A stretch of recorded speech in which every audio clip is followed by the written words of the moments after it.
Selamat siang. Assalamualaikum warahmatullahi wabarakatuh.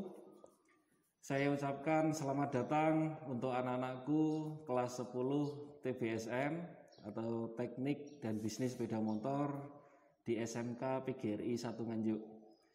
Saya ucapkan selamat kepada kalian semuanya, anak-anakku yang sudah terpilih menjadi siswa-siswi SMK PGRI 1 Nganjuk, khususnya untuk jurusan TBSM. Karena kenapa? Mengingat banyaknya peminat untuk jurusan TBSM di sekolah kami, di sekolah kita, tentunya menjadi suatu kebanggaan buat kalian sudah terpilih menjadi siswa-siswi jadi jurusan TBSM SMK PGRI 1 Nganjuk. Kemudian berikutnya di kesempatan kali ini kita akan berbagi ilmu, kita akan sharing ilmu. Kenapa sih kalian kok memilih jurusan TBSM? Tentunya kalian sudah memiliki niatan tersendiri, sudah memiliki cita-cita tersendiri, atau mau seperti apa, mau jadi apa. Tentunya kalian sudah punya gambaran sendiri. Cuman di sini saya hanya sekedar menguatkan di TBSM sendiri nantinya kalian selain bisa bekerja di perusahaan, kalian juga bisa berwirausaha. Tetapi untuk pertama kali ini sebagai pengantar, saya tidak akan berbicara banyak mengenai TBSM. Mungkin ada sedikit sharing saja dengan saya. Sebelumnya perkenalkan dulu, nama saya Septia Yogyakarta Venda. Saya di sini sebagai Kakomli dari jurusan Teknik dan Bisnis Sepeda Motor. Nanti khususnya untuk anak-anakku semuanya kelas 10 yang baru hadir, yang belum masuk, apabila kalian ada keluh kesah, ada permasalahan, ada yang ingin dicurhatkan, mari silahkan bisa menghubungi langsung ke saya. Ada permasalahan apa terkait pembelajaran, terkait tugas, terkait dengan sekolah. Apabila kalian ada permasalahan bisa langsung menemui saya. Selain juga ada wali kelas, guru BK, dan yang lain-lain. Nah, kemudian untuk kesempatan kali ini di kegiatan MPLS atau masa pengenalan lingkungan sekolah, saya akan sedikit memberi pemantapan terhadap kalian yang sudah memilih jurusan TBSM. Ya, saya di sini hanya sebagai konsultan saja, artinya jurusan TBSM sudah kalian pilih, itu sudah pilihan kalian sendiri. Waktu masuk dulu, waktu pendaftaran juga sudah ditanya oleh peminatan bahwasannya kalian memilih jurusan sesuai dengan kemauan sendiri, bukan hasil paksaan atau dari yang lain-lain. Ya, di sini saya hanya sebagai pemantapan saja. Kenapa kok kalian memilih jurusan TBSM? Ya. Yang pertama, sesuai yang sudah saya bilang tadi. TBSM itu nantinya kalau sudah lulus kalian bisa bekerja di perusahaan. Kebetulan di TBSM SMK PGRI 1 Nganjuk kita bekerja sama dengan salah satu ATPM terbesar di Indonesia, yaitu Honda, yang di bawah naungan PT AHM, Astra Honda Motor. Dan khususnya untuk di regional Jawa Timur dan Bali, kita di bawah PT Mitra Pinastika Mulia atau MPM Jawa Timur. Jadi untuk TBSM PGRI SMK PGRI 1 Nganjuk sendiri kita sudah bekerja sama dengan perusahaan sepeda motor terbesar di Indonesia. Nah, salah satu keunggulannya adalah nanti apabila kalian lulus dari sini, dari SMK PGRI 1 Nganjuk, dan kebetulan dari pihak MPM sendiri itu membutuhkan mekanik, entah itu mekanik, entah itu yang bagian checklist sepeda motor atau yang lain-lain atau posisi yang lain, itu kalian menjadi salah satu yang bisa masuk. Karena kenapa? Sekolah kita sudah menandatangani MOU dengan PT Mitra Pinastika Mulia dan juga PT AHM. Mereka tidak akan menerima pekerja atau pegawai selain dari jurusan atau lulusan SMK TBSM Honda. Itu sudah menjadi salah satu kunci atau menjadi peluang buat kalian. Ya, itu apabila kalian berminat untuk memasuki dunia industri. karena kita bergerak di dunia sepeda motor, ya tentunya bidang kerja yang kita geluti nanti itu tentunya juga berhubungan dengan sepeda motor. Nah, selain itu juga kalian juga bisa menjadi pengusaha atau istilahnya buka bengkel sendiri di rumah, ya, atau pengusaha bengkel di rumah, atau sebagai pegawai bengkel luar, itu juga bisa. Tidak terpaku dengan satu perusahaan atau yang lain, kalian bisa bergerak sendiri, kalian bisa berwirausaha sendiri. Itu tentunya kalian yang akan menentukan. Kita di sini Bapak Ibu guru hanya bisa mengantarkan, hanya bisa membimbing. Keputusan tetap ada pada kalian sendiri. Nah, di sini selain kalian nanti bisa di perusahaan, bisa berwirausaha, tentunya semuanya tidak lepas dari apa sih yang kita dapat dari TBSM SMK PGRI 1 Nganjuk, ya kan? Tentunya kalian dari SMP masuk ke jenjang SMK masih awam tentunya terkait dunia teknik dan bisnis sepeda motor. Nah, pada kesempatan kali ini nanti akan saya share sedikit materi atau pembelajaran tentang TBSM, ya, tidak keseluruhan, tidak semua karena durasinya juga terbatas. Nanti sedikit saya kasih share materi dasar, mungkin mengenai peralatan, mungkin mengenai mekanisme motor, ya. Nanti akan sedikit saya share video terkait materi dasar yang mana itu akan memberi gambaran kalian untuk lebih meyakinkan kalian yang sudah mengambil jurusan teknik dan bisnis sepeda motor. Jadi saya harap kalian sudah yakin, sudah mantap ambil di jurusan TBSM. Tentunya di sini nanti kalian tinggal memoles skill kalian, memoles kepribadian kalian, ya. Jadi sudah tidak ada lagi keraguan, kalian tinggal memaksimalkan apa yang ada dan fasilitas apa yang ada di SMK PGRI 1 Nganjuk. Nah, berikutnya selain materi mungkin nanti saya juga akan sedikit memberi gambaran terkait dengan seluk-beluk dunia sepeda motor. Ya, saya tidak akan bisa menyebutkan satu persatu, tetapi mungkin nanti kalian bisa melihat di videonya, karena kita MPLS untuk tahun ini sistemnya daring, sehingga saya buatkan khusus video untuk kalian yang bisa memperdalam tentang TBSM. Sedikit pengetahuan saja untuk di TBSM itu ada terbagi menjadi 3 materi pembelajaran mulai dari kelas 10, 11, dan 12. Yang pertama bidang dasar keahlian mulai dari simulasi dan komunikasi digital, kemudian fisika dan kimia. Kemudian ada dasar program keahlian, itu mulai dari gambar teknik, teknologi dasar otomotif, dan pekerjaan dasar teknik otomotif. Nah, apa sih Pak itu? Nah, nanti bisa kalian perdalam sendiri-sendiri waktu kalian sudah masuk ke materi. Kemudian yang terakhir, ini yang paling seru, yang paling dinanti oleh anak-anak terutamanya, itu bagian kompetensi keahlian atau kompetensi intinya. Ada pemeliharaan mesin, ada pemeliharaan sasis, ada pemeliharaan kelistrikan, ada pengelolaan bengkel, dan produk kreatif dan kewirausahaan. Itu yang terakhir adalah materi baru. Jadi di dunia sekolah itu ada materi baru yaitu produk kreatif dan kewirausahaan. Nah, di sini saya juga minta pada kalian anak-anakku semuanya kelas 10, tunjukkan kreativitasmu, tunjukkan bakatmu. Apabila kalian memiliki ide-ide unik tentang dunia sepeda motor, silahkan langsung sharing kepada gurumu. Jangan ragu-ragu, jangan malu-malu, ya. Karena kenapa? Kita dituntut untuk kreatif, ya, supaya apa? Supaya kita juga bisa mengembangkan potensi diri kita dan juga mengembangkan apa yang ada di dunia sepeda motor saat ini.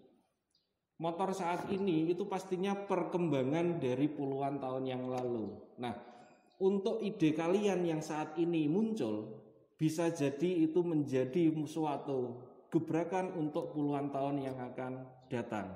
Jadi silahkan timbulkan atau munculkan ide-ide kreatif kalian. Apabila kalian memiliki ide yang bagus atau memiliki ide, oh Pak, sepeda motor tuh seperti ini, seperti ini, seperti ini, silahkan bisa langsung konsultasi dengan gurumu, khususnya guru produktif TVSM. Nah, baik, untuk saat ini mungkin itu saja video pengantar dari saya.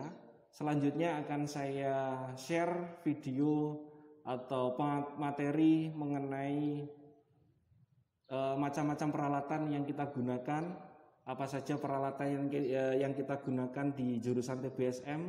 Mungkin dari kalian masih awam, mungkin dari kalian juga sudah ada yang mengenal, sudah ada yang pernah mencoba atau memegang.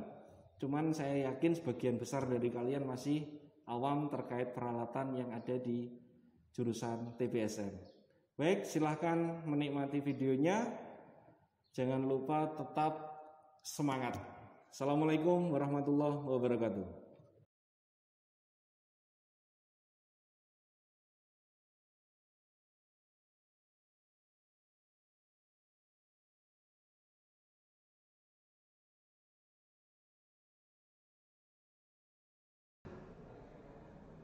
Yang pertama, nih perhatikan, coba kalian semuanya perhatikan. Yang pertama ini ada yang namanya kunci pas, atau bahasa Inggrisnya ini open end spanner. Perhatikan ke gambar nih. Ada tangan lagi memegang di sana, yang memegang kunci pas. Alat ini, kunci pas ini tentunya digunakan untuk melepas baut atau mur yang sudah dikendorkan dengan kunci soket atau ring. Ya. Artinya apa ini? Sesudah baut atau mur dikendorkan oleh kunci soket atau ring, baru kunci pas dapat digunakan untuk melepas baut dengan cepat. Jadi jangan lupa nih. Jadi kunci pas ini digunakannya hanya untuk melepas baut yang sudah kendor ini. Jadi harus diingat, sekali lagi harus diingat nih. Kunci pas juga tidak boleh mengencangkan atau mengendorkan baut yang belum kendor. Jadi jangan menggunakan kunci pas kalau belum kendor. Kenapa? Karena dapat merusak mur atau baut. Bisa dipahami? Ya. Berikutnya ada alat tangan itu yang namanya kunci pas ring atau kombinasian spanner nih. Coba kalian lihat, ini ada gambarnya, ya. Ini gambarnya sudah 3 dimensi ya. Ya, ini bisa persis dengan benda yang sebenarnya. Ya. Kunci pas ring ini nih, digunakannya untuk apa?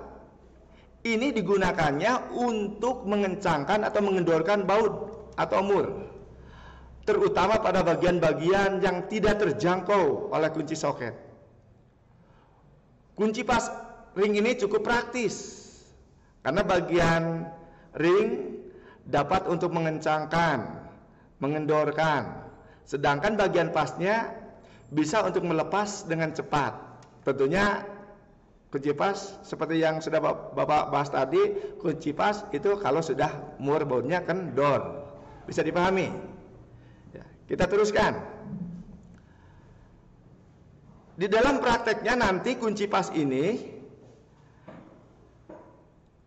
ketika mengencangkan baut atau mur ukuran kecil, tentunya kalian harus hati-hati nih. Karena kalau berhubungannya dengan mur baut yang kecil, salah penggunaan bisa menyebabkan bautnya patah. Itu untuk kunci pas dan ring. Berikutnya ada yang namanya kunci ring atau offset ring spanner. Coba kalian lihat lagi pada gambar nih. Jadi jangan sampai kalian ragu ketika nanti di dalam prakteknya gimana nih kunci ring. Lihat dulu pada gambar. Karena ini bagian dari 3 dimensi. Ya, jadi bukan 2 dimensi lagi, ini udah gambarnya 3 dimensi, lebih mudah dipahami. Walaupun kalian di rumah belum ada, tapi bisa dilihat pada gambar di sini. Ini kunci ring ini ada sudut offsetnya nih. Sudut offset yang lazim adalah 45 derajat. Sudut ini memungkinkan spanner dapat terpasang tepat pada mur baut. Dengan posisi sulit pun bisa dilakukan. Jadi kalau misalkan kalian menghadapi mau membongkar mur sulit karena posisinya sudutnya 45 derajat, maka yang tepat gunakanlah kunci ring. Bisa dipahami? Kita lanjutkan. Berikutnya kunci nepal nih, atau player node spanner. Ya, seperti biasa, perhatikan dulu gambarnya ini, ya.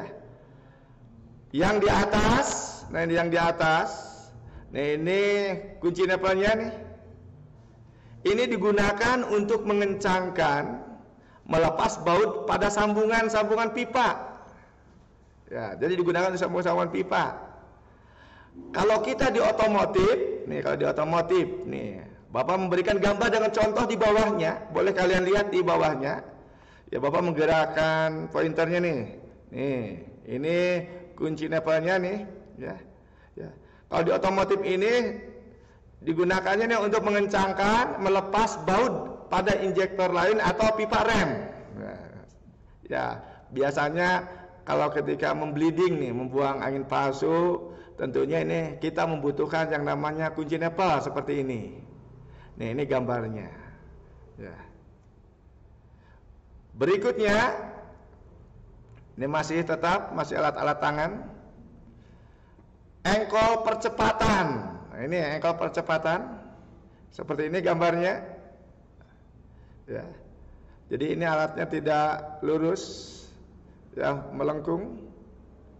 Alat ini digunakan untuk melepaskan dengan cepat baut atau mur yang sudah kendor. Jadi yang sudah kendor. Kalau masih kencang jangan menggunakan engkol percepatan. Kalau sudah kendor, ya bisa menggunakan engkol percepatan. Tapi ada catatan nih yang harus kalian perhatikan. Di dalam menggunakannya, tentunya ini engkol percepatan ini kan panjang nih. Berarti di dalam menggunakannya perlu ruang yang mencukupi supaya ruang gerak engkol percepatannya leluasa digerakkan. Kalau di ruang sempit tentunya kendala juga ini. Ya, jadi cari ruangan yang mencukupi untuk pergerakan engkol percepatan. Berikutnya ini ada ratchet ini. Nih, bendanya seperti ini. Ratchet ini merupakan kelengkapan kunci soket yang digunakan untuk melepas, memasang baut yang dalam keadaan longgar. Dia harus longgar dulu syaratnya, tanpa harus melepaskan kunci sok dari kepala baut atau mur. Di dalam pelaksanaan prakteknya tentunya kalian nanti harus diingat nih, selama proses melepas atau memasang baut cukup dengan cara menarik dan mendorong batang ratchetnya. Dan untuk mengubah arah putaran kunci sok cukup kalian dengan memutar kunci pembalik saja. Bisa dipahami? Ya, insya Allah kalau kalian semangat belajarnya pasti bisa. Kita teruskan. Berikutnya masih alat-alat tangan. Ini batang geser T, atau istilahnya sliding T-bar. Ini seperti ini bendanya. Nih. Ya, jadi kenapa disebut batang geser T? Karena bendanya ini seperti huruf T nih, huruf T. Ya.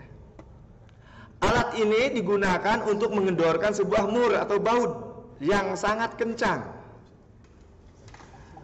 Kalau kalian perhatikan gambarnya, coba kalian perhatikan gambarnya nih. Alat ini menggunakan dua pegangan, ya. Jadi yang satu di sini kiri dan ini di kanan. Ya, alat ini menggunakan dua pegangan yang dapat digunakan untuk apa? Ini digunakannya untuk memberikan tekanan pada arah yang berlawanan. Jadi digunakannya untuk arah yang berlawanan. Ini harus diingat, dia namanya batang geser T. Berikutnya, alat tangan juga ada yang namanya batang universal atau breaker bar. Nah, bendanya seperti ini. Alat ini gagangnya bisa disambung dengan berbagai jenis penyambung untuk mengendorkan baut-baut yang sangat kuat. Misalnya apa? Misalnya mengendorkan baut kepala silinder. Jadi kalau kalian nanti praktek overhaul engine, ingin mengendorkan baut kepala silinder, jangan lupa bisa dibantu dengan namanya batang universal. Bentuknya bagaimana? Seperti gambar ini. Ya. Kemudian selanjutnya batang perpanjangan sok. Nah, ini batang perpanjangan sok seperti ini atau socket extension bar. Alat ini digunakan untuk bersama-sama dengan ratchet yang sudah Bapak jelaskan tadi. Jadi bisa dikombinasikan sama-sama dengan batang perpanjangan sok ini. Ya. Tujuannya apa? Untuk menjangkau mur atau baut yang tidak terjangkau oleh spanner.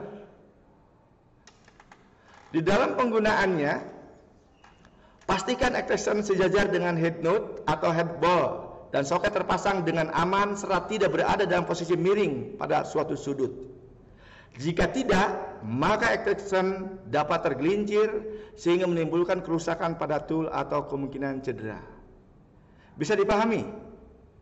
Jadi untuk pertemuan pertama ini dengan Bapak, ya, itu sebagai perkenalan alat-alat tangan. Tentunya Bapak harapkan kalian semangat, disiplin belajarnya, karena dengan disiplin kalian, dengan semangat kalian, bisa mengatur waktu kalian, insya Allah kalian bisa meraih cita-cita yang kalian impikan. Sekian dulu dari Bapak yang bisa Bapak sampaikan. Tetap semangat. Wassalamualaikum warahmatullahi wabarakatuh. Masih berjumpa lagi dengan saya di teknik jurusan teknik dan bisnis sepeda motor. Bagaimana materi mengenai peralatan? Apakah sudah memberi gambaran buat kalian? Ya, saya yakin pastinya sudah. Karena kenapa kita bekerja pasti butuh peralatan, ya. Peralatan tangan, peralatan spesial tool atau peralatan pendukung itu pasti kita butuhkan. Nah, berikutnya setelah kita mengenal peralatan, saya akan memberi materi kalian itu mengenai siklus motor, ya, siklus motor. Siklus motor itu yang seperti apa, Pak? Motor itu kan memiliki mesin, ya kan? Motor memiliki mesin, kemudian mesin itu pasti yang di dalam itu ada yang bekerja. Kalau kalian pernah dengar apa istilah piston, shaker, ya kan? Nah itu istilahnya itu penggerak. Dia bekerja atau motor bisa bergerak karena adanya penggerak. Nah di motor sendiri itu dibedakan menjadi dua. Kalau kalian yang sudah tahu itu motor 2 tak dan motor 4 tak. Ya, kenapa kok saya masih kasihkan kalian mengenai motor 2 tak? Karena memang dulunya sebelum ditemukan motor 4 tak itu siklusnya dari motor 2 tak dulu. Nah, tidak ada salahnya bagi saya untuk memberikan kalian pemahaman bagaimana siklusnya motor 2 tak dan 4 tak, karena itu sangat berbeda. 2 tak itu 2 langkah dan 4 tak itu 4 langkah. 2 langkah dalam sekali putaran kerja dan 4 langkah dalam sekali putaran kerja. Dalam sekali menghasilkan daya, kalau 2 tak itu membutuhkan 2 langkah kerja, kalau 4 tak membutuhkan 4 langkah kerja. Nah, lebih jelasnya mungkin bisa kalian simak di video berikut ini. Pada dasarnya, kedua mesin ini sama-sama bekerja untuk menghasilkan daya pada saat langkah pembakaran. Lalu daya yang dihasilkan tersebut disalurkan ke transmisi hingga ke roda, dan sisa dayanya disimpan di komponen-komponen yang berfungsi sebagai flywheels untuk meneruskan langkah-langkah berikutnya. Hal-hal yang membedakan antara mesin-mesin ini ialah untuk empat tak punya 4 langkah piston. Pada mesin 4 tak memerlukan 4 langkah piston untuk menyelesaikan satu siklus pembakarannya, di mana untuk langkah pertama mesin akan menghisap campuran bahan bakar hingga piston berada di titik mati bawah atau TMB. Setelah klep menutup, piston bergerak kembali ke titik mati atas atau TMA untuk menghasilkan kompresi. Dan setelah itu, spark plug atau busi memercikan api yang membuat terjadinya ledakan hingga piston menghasilkan daya dan terdorong kembali ke TMB atau titik mati bawah. Lalu daya tersebut tersalurkan ke flywheel yang membuat piston bisa bergerak kembali ke titik atas dan melakukan langkah buang melalui klep exhaust.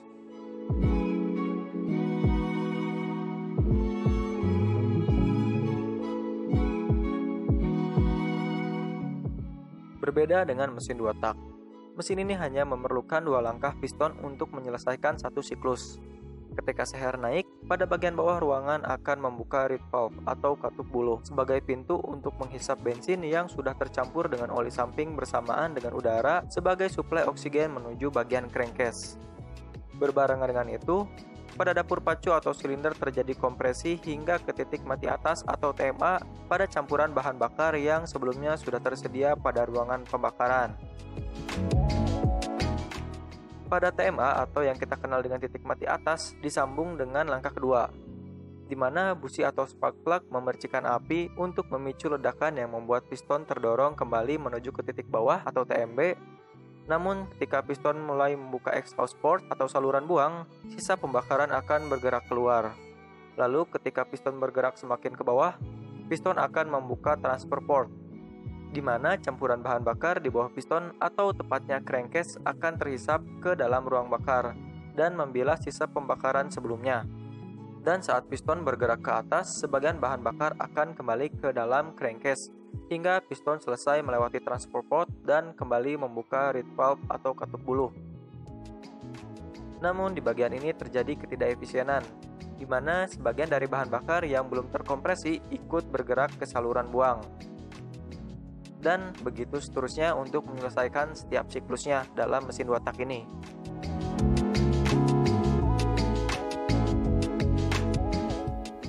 Pada mesin 4 tak, setelah daya dihasilkan, daya yang tersimpan pada flywheels digunakan kembali untuk menggerakkan piston sebagai langkah buang, hisap, dan kompresi.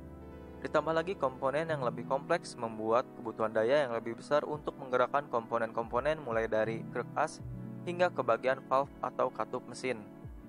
Sedangkan pada mesin 2 tak, komponen katup tidak diperlukan yang membuat tenaga yang dihasilkan dan disalurkan ke roda lebih murni tanpa adanya beban dari komponen tambahan. Karena pada mesin 2 tak, mesin hanya perlu 2 langkah mulai dari hisap hingga menghasilkan daya. Selain itu, komponen yang lebih sedikit dan konstruksi yang sederhana membuat mesin ini lebih ringan, mudah untuk diproduksi dibandingkan mesin 4 tak.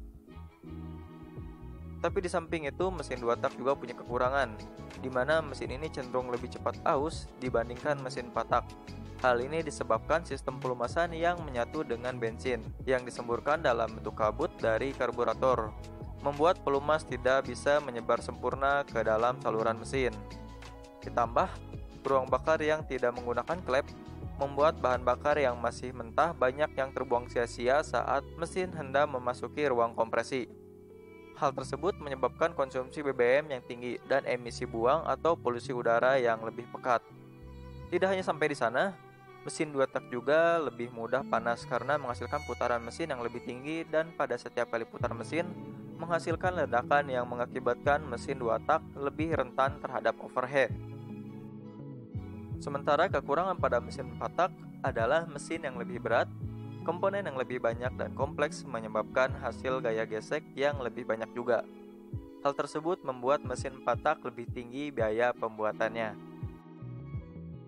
Namun walaupun mesin 4 tak dan mesin 2 tak memiliki kekurangannya masing-masing, Karena permintaan pasar yang tinggi, mesin-mesin ini terus dikembangkan untuk menutupi masing-masing dari kekurangan mesin ini. Contohnya pada mesin 4 tak ditambahkan jumlah klep untuk mesin DOHC, lalu menaikkan torsi dengan meningkatkan kompresi, menggunakan variable cam, hingga menambahkan aliran intake dengan paksa menggunakan turbo atau supercharge.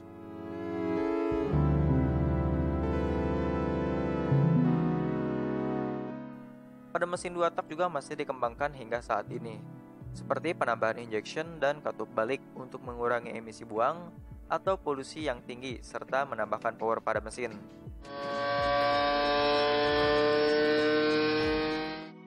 Penambahan radiator untuk menanggulangi panas mesin, hingga pelumas yang dipompa langsung ke daerah bantalan-bantalan bearing, di mana semua pengembangan-pengembangan pada kedua mesin ini bertujuan untuk menciptakan mesin-mesin yang lebih baik dalam menghasilkan performa, efisiensi, dan emisi.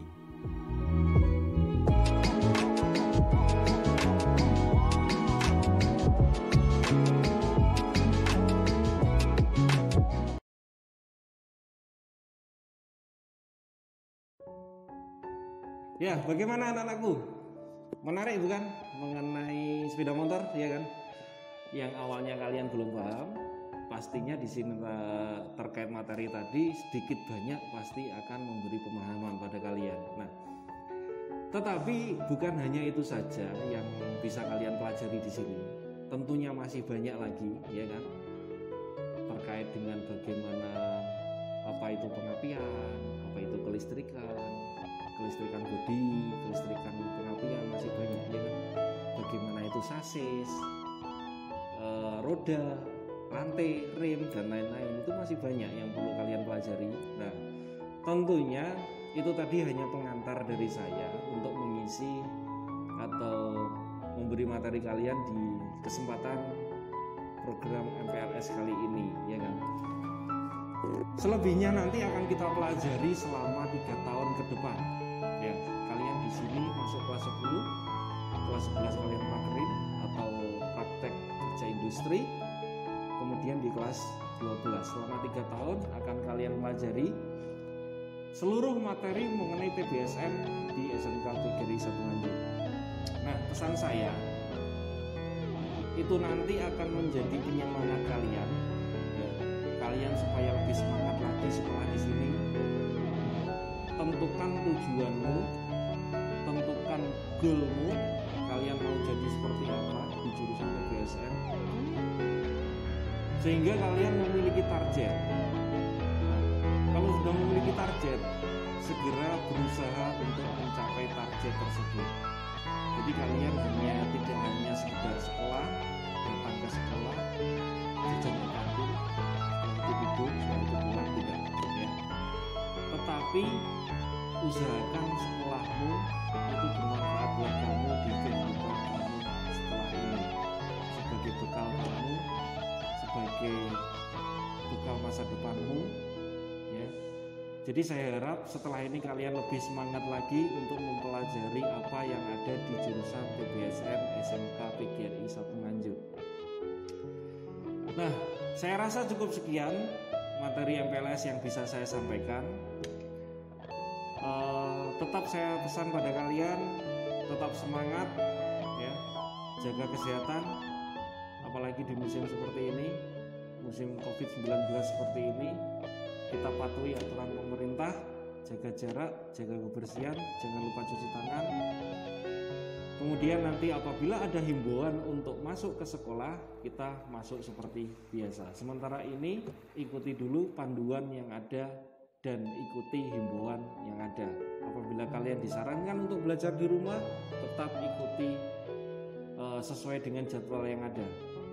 Apabila kalian ada himbauan untuk masuk ke sekolah, ikuti himbauan yang ada. Jadi seperti itu. Selebihnya nanti akan kalian pelajari waktu kita bisa tatap muka di sekolah, bisa praktek di sekolah. Di sini ruangan ini sebagai tempat kalian praktek. Selain di selatan juga ada bengkel. Jadi nanti akan kita buat shift gelombang. Semoga saja kita berdoa, semoga saja COVID-19 segera berakhir, sehingga kalian yang di rumah bisa segera datang ke sekolah, bisa segera melakukan pembelajaran di sekolah, bisa segera berkumpul dengan temanmu, bisa segera menuntut ilmumu. Nah, itu harapan kita semuanya. Nah, mungkin itu saja yang bisa saya sampaikan. Selebihnya saya mohon maaf. Wassalamualaikum warahmatullahi wabarakatuh. SMK bisa.